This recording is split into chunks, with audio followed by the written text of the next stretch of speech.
Hello everyone, I am Professor Shivchilesh Gudodgi. Welcome you to the lab series on C Programming Laboratory. So today we are going to discuss experiment number 8. So the aim of the program is we need to develop a program to introduce the two-dimensional array manipulation and implement matrix multiplication and ensure the rules of multiplication are checked. The purpose of the program is we need to understand the usage of two-dimensional array and matrix multiplication.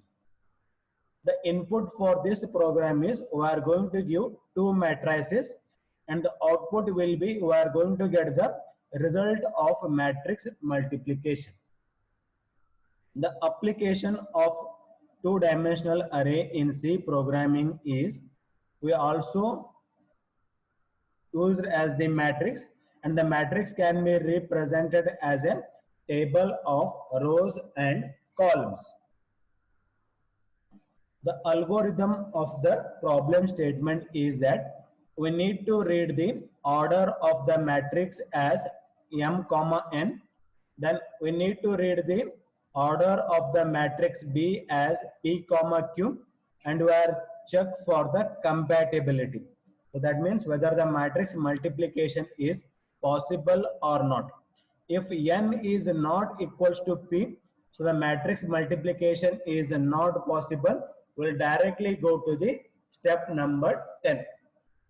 Now consider that if n is equals to p, so what I'm going to do, we are going to read the elements of matrix A. As it is a two-dimensional array, we require two for loops to read the matrix and two for loops to print the matrix. Now, after the reading of the matrix A, I am going to read the elements of matrix B once again by using the two for loops. Now, after that, I will compute the matrix multiplication. So, for that, I am going to use for the multiplication, I am going to use the formula C of ij is equals to C of ij plus A of ik into B of kj. Then after that, I am going to display the matrix A, then matrix B. Then I am going to print the resultant matrix C. The flowchart of the given problem statement can be given like this.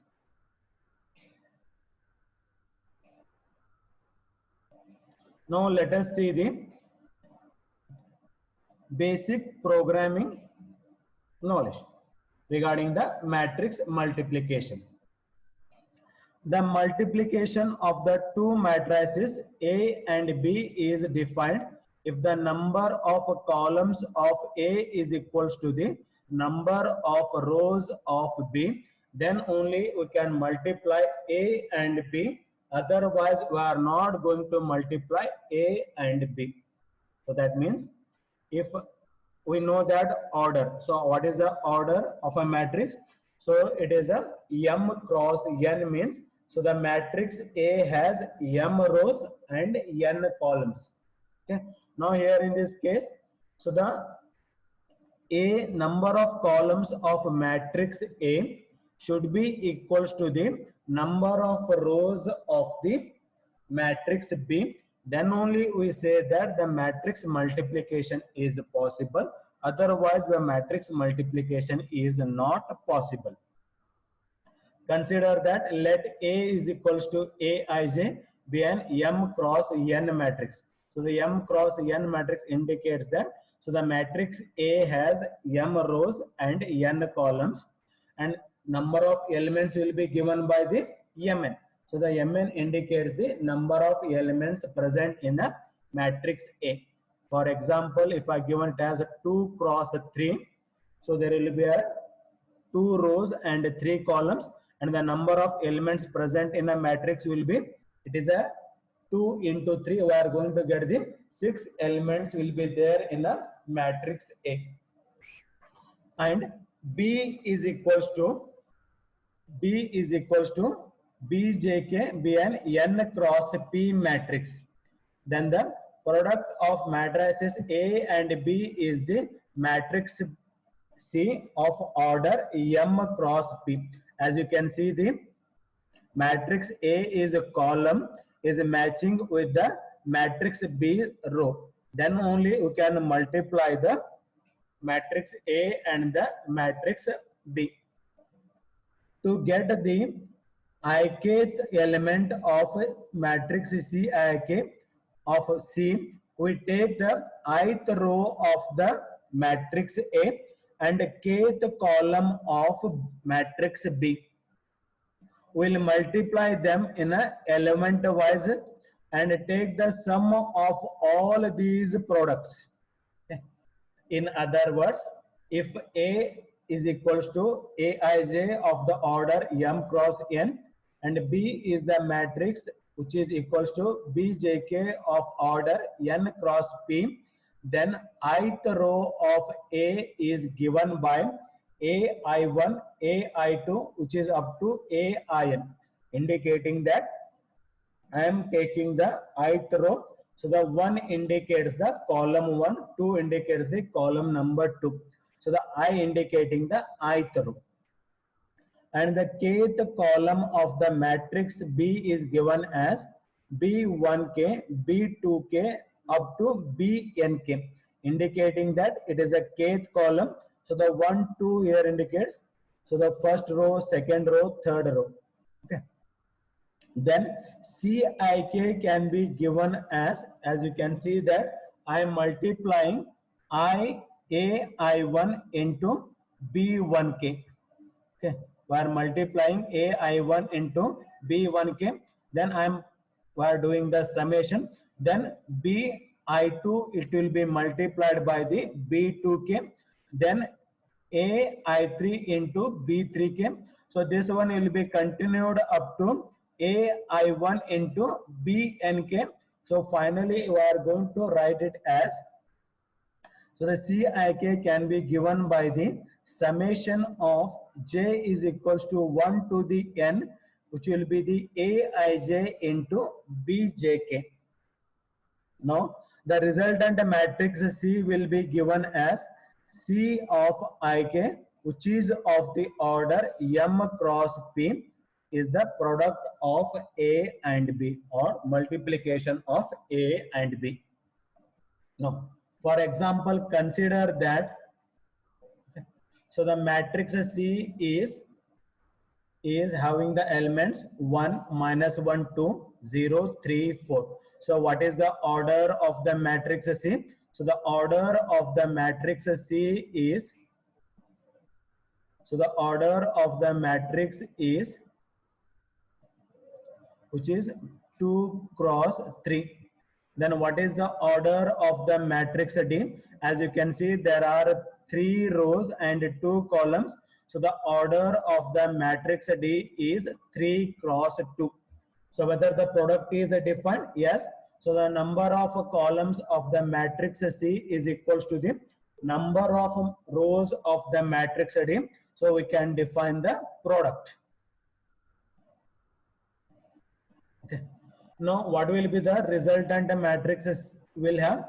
So the resultant matrix will have the 2 cross 2. Okay, because it has the 2 rows and 3 columns, and the D has the 3 rows and the 2 columns. So 3 3 get matches. The product or multiplication can be defined, and the resultant matrix will have, so the 2 cross 2 matrix.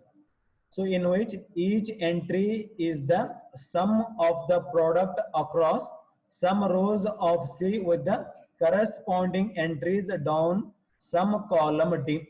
These 4 computations are. Let us see how we are performed. So this matrix multiplication you already know in the PU2. We are once again seeing with an example here.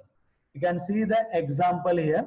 So the matrix C is 1 minus 2 and 0 3 4, and the matrix D is given by the 2 7 minus 1 1 5 minus 4. So how the matrix we know that, so the resultant matrix will have the 2 cross 2. So that's why it is 1 2 3 4. We are going to have the 4 elements. So what we are going to do, we are going to consider the first row from the first matrix and the first column from the second matrix. So that's why it is marked in a blue color. So what the blue color indicates, the selected row and the column from the matrix C and the matrix D. From the matrix C, we are considering the first row, and from the matrix D, we are considering the first column. So we are multiplying element wise. So how we are going to multiply? So I am going to multiply 1 into 2, then we are adding, then minus 1 into minus 1 plus 2 into 5. So that's why we are multiplying element wise, and finally we are taking the sum. So now look into the second thing. So once again, there is we are considering the first row and we are considering here the second column. We need to consider the second column to get the second element of the resultant matrix. For that, I am multiplying the 1 into 7 plus minus 1 into 1, then 2 into minus 4. So this is how we are going to get the second element. To get the third element, I am going to consider the second row from the matrix C and the first column from the matrix D.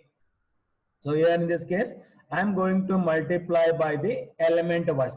That is what? 0 into 2 plus 3 into minus 1 plus 4 into 5.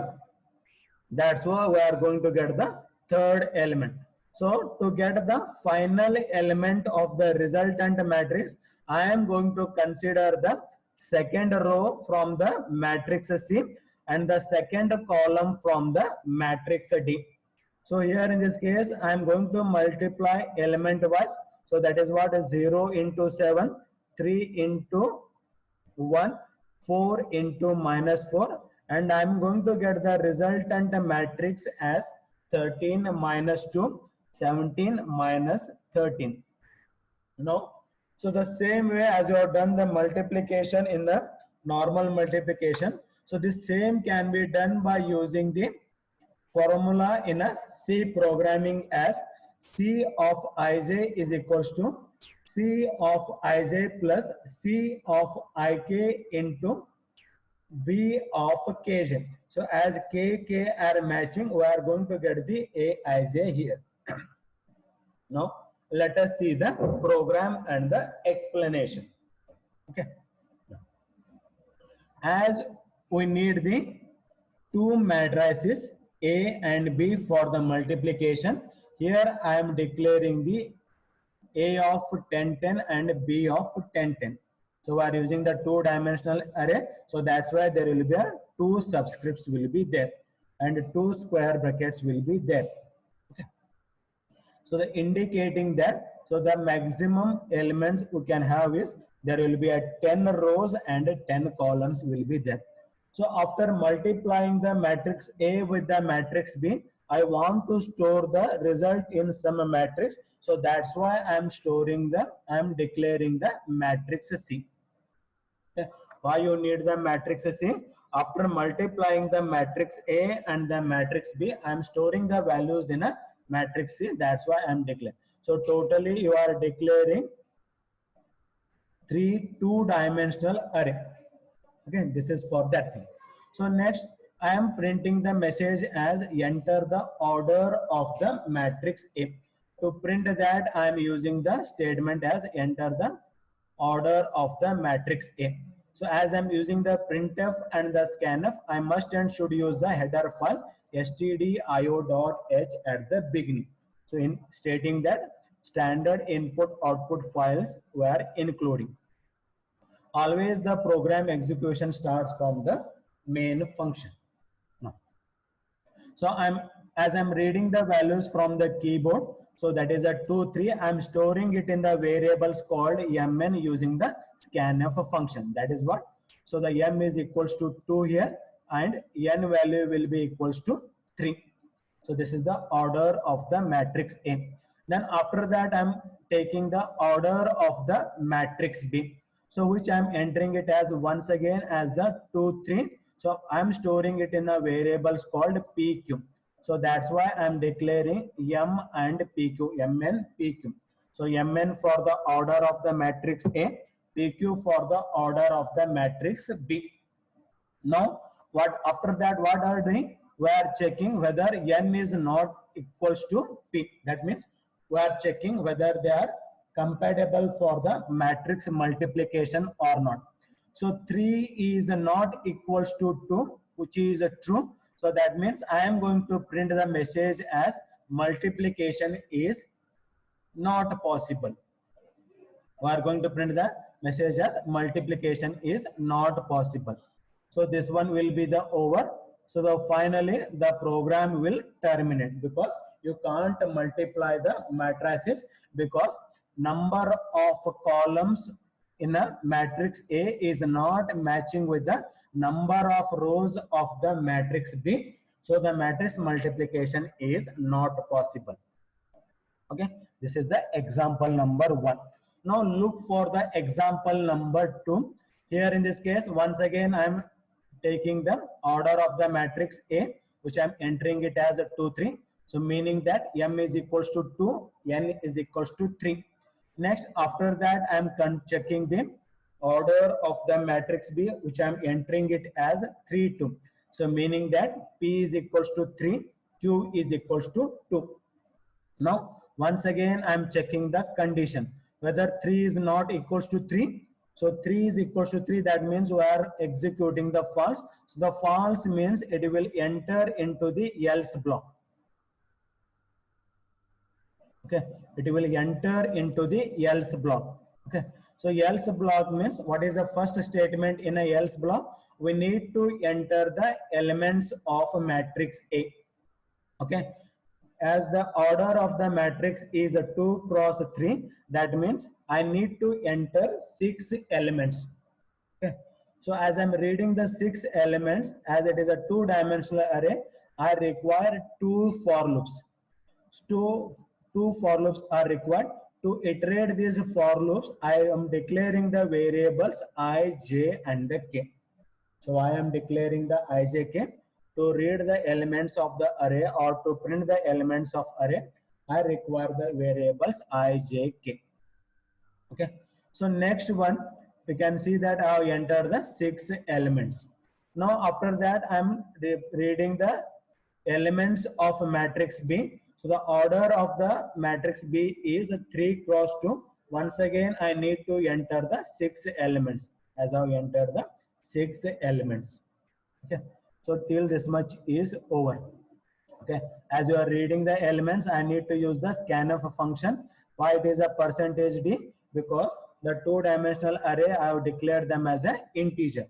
So the percentage d indicates the integer data specified. Okay, now after this one, so these whatever the elements that you have entered here, this is not looking like a matrix form. To get the values in a matrix form, I am printing the read matrix. So what is the usage of this read matrix? So whatever the elements you have entered is not looking like a 2-dimensional array or in a matrix form. To convert this array, which is looking like in a matrix form, I am using this read matrix. So why there are 2? Because one for the matrix A and another one for the matrix B. So these are the 2 things. Okay, these are the 2 things will be there. Okay, so the read matrix A and the read matrix B. So we are going to get the output like this. What we have done? So instead of printing the values in this format, I want the values to be printed in a matrix like format. So for that I am using these for loops. Okay, so here in this case the /t indicates the tab. Okay, and the /n indicates to go to the new line. Okay, now I am going to multiply the matrix A and the matrix B using the formula as you have discussed already. Here it is, C of ij is equals to C of ij plus A of ik into B of kj. Okay, so that is what we are first we are going to consider. We are going to take the first row and we are going to multiply with the first column of the matrix B. After completion of that one, we are going to take the second row and we are going to multiply with the first column. Okay. So this process will be calculated and will be calculated here in this case. So here in this case, I am initializing the C of ij value as 0, because if you are not storing any values, it will have a garbage value. To have a proper value, we are assigning them with the 0 value.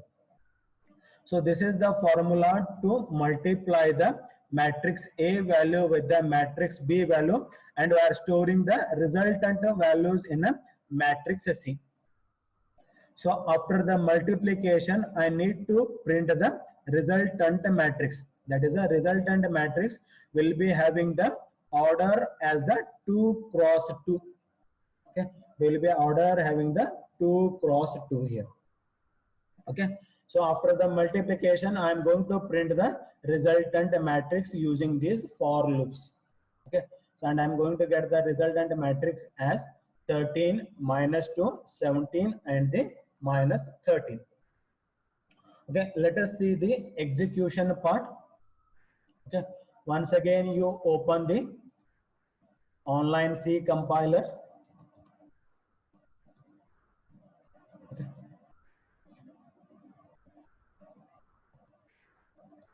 Now copy this entire program.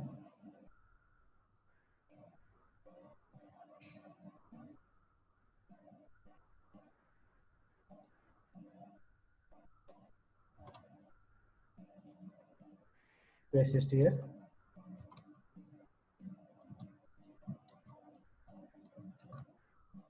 Okay, so as usual, click on the run button. Okay, now it is telling you to enter the order of a matrix A. For example, here in this case, we have taken the order of the matrix as 2, 3. So enter as 2 space 3. Then you enter the order of the matrix of B. So I am giving it as 3 space 2. Okay. Now you need to enter the elements of the matrix A. So the elements of the matrix A, I will enter it as this one. So I will copy paste one, which will be the easy for the execution. Okay. So it will be 1 minus 1, 1 minus 1, 2, 0, 3, 4. 2 space 0 space 3 space 4. Okay. Now I need to enter the elements of matrix B. The elements of matrix are 2, 7 minus 1, 2 space 7 space minus 1 space. The next 3 elements are 1, 5 minus 4. 1 space 5 space minus 4. Then click on the enter. Now as you can see, these are not looking in a matrix form. To get it in a matrix form, I will use the for loops for the read matrix. No, now it is looking like a matrix form. So and also we are getting the resultant matrix, that is 13 minus 2, 17 minus 3. As you can see here, 13 minus 2, 17 minus 3. To print this one, we are using the read matrix here. As you can see, the read matrix for A and the read matrix for the B. So the usage is just to print these values in a matrix form. Okay. Now we'll run one more time and we are going to check the another condition. So run the program once again. Okay. Here I'm entering the order of the matrix as 2 and 3, and I'm entering the matrix of the order of the matrix as B as 2 space 3. Okay. So here it is printing as multiplication is not possible because the column of matrix A is not matching with the row value of the matrix B. So that's why the matrix multiplication is not possible. So this completes the program on matrix multiplication using the two-dimensional array. Thank you.